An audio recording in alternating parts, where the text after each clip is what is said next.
কলকাতা পুরসভার 18 নম্বর ওয়ার্ড, শ্যামপুকুর বিধানসভা কেন্দ্রের মধ্যে পড়ে এই ওয়ার্ড।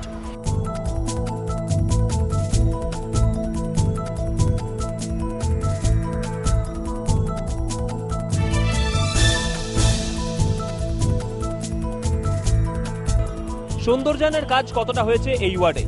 এই ওয়ার্ড সম্পর্কে কি কোনো অভিযোগ রয়েছে এখানকার স্থানীয় বাসিন্দাদের?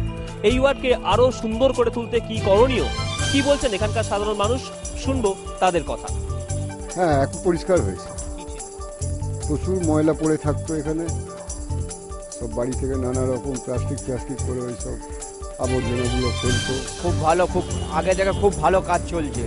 জল জমছে না, গাছপালা পরিষ্কার হচ্ছে, ঝাঁটা বাড়া সব পুরো ক্লিয়ার হচ্ছে, কাজ ডেলি হচ্ছে কাজ এখানে। এই ফুটপাথগুলো একটু ঠিক করা যায়, এগুলো কিছু কিছু জায়গায় ভেঙে চলে গেছে, এগুলো যদি একটু ঠিক করা হয়, পরিষ্কার যদি ভালো করে করা হয়, যদি জঞ্জাল ঠিকভাবে পরিষ্কার করা হয়, কারণ এবার যেহেতু বৃষ্টি আসছে, মশা মাছির এগুলো উৎপাত বাড়বে। একটু যদি পরিষ্কার পরিচ্ছন্ন ভালো করে রাখা হয় তাহলে রোগ জ্বালা ছড়াবে না। ভালো লাগছে যে কাজটা তাড়াতাড়ি বৃষ্টির আগে হয়ে গেলে আরও ভালো হয়। হ্যাঁ, আমাদের সবার সুবিধা হবে। হ্যাঁ, অসুবিধা তো হতোই, যে উঁচু ছিল, মানে নর্দমা ফর্দমায় জল জমে যেত, ওর জন্য অসুবিধা হতো। এখন রাস্তাটা হলে ভালো হয়। রাস্তার দেখুন যে সমস্যা ছিল, সেই সমস্যা এখন অনেকটাই উন্নতি হয়েছে। এই রিসেন্ট আমাদের রাস্তাঘাট খুব ভেঙে গেছিলো, সেইগুলো কাউন্সিলর নিজের এতে সমস্ত রাস্তাটাই আমাদের নিচু করে দিয়েছে। না, এখন তো অভিযোগ কিছু নেই, এখন কাজ খুব ভালোই হচ্ছে, মোটামুটি খুব ভালোই হচ্ছে, খারাপ না।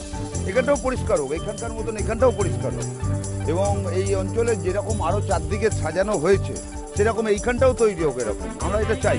আমরা যে জায়গায় দাঁড়িয়ে রয়েছি, এই জায়গাটা একটা সময় ছিল জঞ্জালের স্তূপ। এখানকার যারা মানুষ তারা বলছেন যে এখানে গন্ধে প্রায় টেকা যেত না, কিন্তু এখানকার কাউন্সিলরের উদ্যোগে এই জায়গাটা জঞ্জাল সরিয়ে সেখানে মন্দির করে দেওয়া হয়েছে, এবং সেই মন্দিরে আমরা যে ছবি দেখতে পাচ্ছি সেখানে পুজোও হচ্ছে। অর্থাৎ সৌন্দর্যায়নের এর থেকে বড় উদাহরণ আর কোথাও আছে কিনা, তাই নিয়ে স্বাভাবিক কারণেই প্রশ্ন উঠতেই পারে।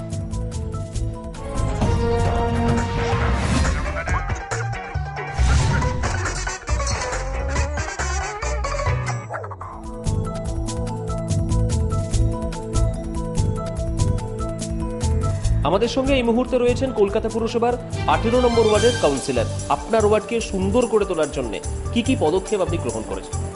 প্রথমেই তো আমার কম্প্যাক্টার মেশিন হয়েছে, আর 18 নম্বর ওয়ার্ডে যেটা একদম জঞ্জালের যে কমপ্লেন ছিল, জঞ্জাল বলে এখন আমার ওয়ার্ডে কিছু নেই, মানুষ খুব খুশি এটা নিয়ে। এখন কলকাতা শহরে বৃষ্টির জন্য বিভিন্ন ওয়ার্ড জলমগ্ন হয়ে আছে। মেয়র থেকে শুরু করে মেয়র পরিষদ এবং বিভিন্ন ওয়ার্ডের যারা কাউন্সিলর রয়েছেন তারা চেষ্টা করছেন কত দ্রুত জলকে নামিয়ে দেওয়া যেতে পারে। আপনার ওয়ার্ডে এই জল জমা নিয়ে কোনো চিন্তায় রয়েছে না? না, আমার ডিসেন্টিং হয়েছে, রাত্রিবেলা আমরা ব্লোভ্যাক মেশিন দিয়ে রাস্তা পরিষ্কার করিয়েছি, রাত্রিভোর কাজ হয়েছে। আমার গরমকাল থেকেই আমার ওয়ার্ডটা, কেন যেহেতু আমার অন্যরকম অঞ্চল, 12 মাস এখানে মানুষ আসে, বাইরেকার মানুষ অনেক আসেন এখানে, একটু অন্য ধরনের অঞ্চলটা আছে বলে আমাকে এটা খুব সজাগভাবে আমি চেষ্টা করেছি, আর আমার কর্পোরেশনও আমাকে অনেক সাহায্য করেছেন। একটা বিষয় সেটা হচ্ছে রাস্তার ধারে গাছ লাগানো, কিংবা রোড সাইড যে বিউটিফিকেশন সেটা, এবং ডিভাইডারে বিউটিফিকেশন, এরকম কোনো সুযোগ আপনি পেয়েছেন কাজ করার? হ্যাঁ, আমার পুরো বিডন স্ট্রিটটা আপনি দেখবেন, যতগুলো মানে ফুটপাতে সাদা মানে খালি জায়গা পেয়েছি আমি, ওগুলো আমি টাপ করে দিয়েছি, রোড সাইড গার্ডেন করে দিয়েছি। আর বিউটিফিকেশনের আমার একটা থিম আছে, এমন একটা জায়গায় জঞ্জাল কিছুতে বন্ধ হচ্ছিল না, আমি ওখানে একটা শিবকালী মন্দির করে দিয়েছি, এবং এখন ওই জায়গাটা একদম মন্দিরের একটা পরিবেশ হয়ে গেছে। অনেকগুলো ঠান্ডা জলের মেশিন বসিয়েছি, যেমন পথ চলতি বাজার এলাকাটায়, শোভা বাজারের মুখেই দেখবেন একটা ঠান্ডা জল, স্কুল আছে রামজয়শীল স্কুলের ওখানে ঠান্ডা জল। এছাড়াও অনেক পরিকল্পনাই আছে, বিশেষ করে স্কুলের রাস্তাগুলো আমি খুব ওগুলোকে সজাগভাবে আমি ওটাকে দেখাশোনা করি, তার কারণ হচ্ছে বাচ্চারা যাতে পড়ে না যায়, কর্পোরেশনের যারা রয়েছেন তাদেরকে আমি জানিয়ে দিই, এবং সেই দিনের দিনই প্রায় হয়ে যায়, এটা চেষ্টা করি আমি করার। ধন্যবাদ। আমরা কথা বললাম এই ওয়ার্ডের কাউন্সিলরের সঙ্গে।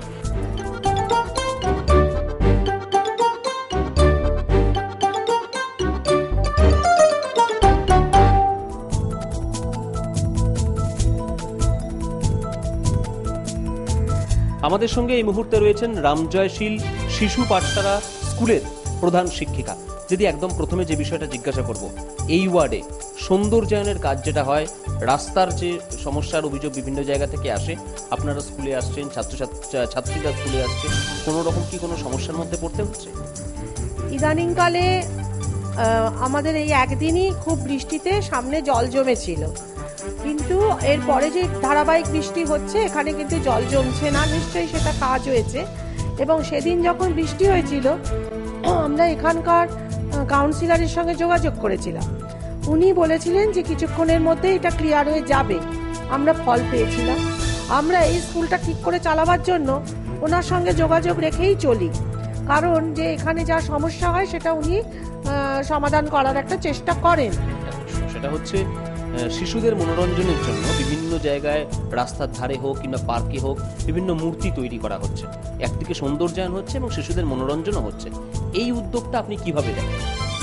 যদি কোনো জায়গায় পরিবেশ ভালো হয়, যাকে আমরা বলি হচ্ছে অ্যাম্বিয়েন্স যদি সুন্দর করা যায় তাহলে তো ভালো লাগার সঙ্গে সঙ্গে একটা এস্থেটিক সেন্স ডেভেলপ করে। প্রশ্ন হচ্ছে যে এই ওয়ার্ডে সেই পরিসরটা কিন্তু ভীষণ কম, বিশেষত রামজয়শীল যে জায়গায় অবস্থিত তার চারপাশটা চাইলেও কিন্তু বাড়িয়ে সুন্দর করে সাজানোর খুব একটা সুযোগ এখানে নেই। সেটা হচ্ছে যে বিভিন্ন জায়গায় দেওয়ালের মাধ্যমে বিভিন্ন ছবি তুলে ধরে সুন্দর করা, এক্ষেত্রে ছাত্রছাত্রীরা বিভিন্ন জায়গায় অংশগ্রহণ করে। আপনি কি চাইবেন এই ওয়ার্ডের বিভিন্ন যে দেওয়াল চিহ্নিত করা হোক, সেখানে আপনার ছাত্রীরা সেখানে গিয়ে সুন্দর তাদের ছবি আঁকুক? বাইরে যদি কোনো দেওয়ালকে ঠিক করে নিয়ে আশপাশের পরিবেশটা যদি ঠিক করা যায় এবং সুন্দর করা যায়, তার জন্য যদি এই স্কুলের ছাত্রীদের কোনোভাবে কাজে লাগানো যায়, তা আমি সবসময় তার সঙ্গে আছি। আমরা কথা বললাম এই ওয়ার্ডের কাউন্সিলর থেকে সাধারণ মানুষ এবং বিশিষ্ট ব্যক্তিদের সঙ্গে। তাদের প্রত্যেকের বক্তব্যের মধ্যে যে বিষয়টা উঠে এলো, এখানে উন্নয়নের ক্ষেত্রে কোনোভাবেই আপোষ করা হয় না। দীর্ঘ প্রায় 4 দশক পর এই ওয়ার্ড এসেছে তৃণমূল কংগ্রেসের দখলে। এখনো উন্নয়নের কাজ অনেকটাই বাকি রয়েছে। কত দ্রুত সেই সমস্ত বাকি কাজ কাউন্সিলর করেন সেটাই এখন দেখার। চিত্র সাংবাদিক সুব্রত জানার সঙ্গে স্বর্ণেন্দু দাস, আর প্লাস নিউজ, কলকাতা।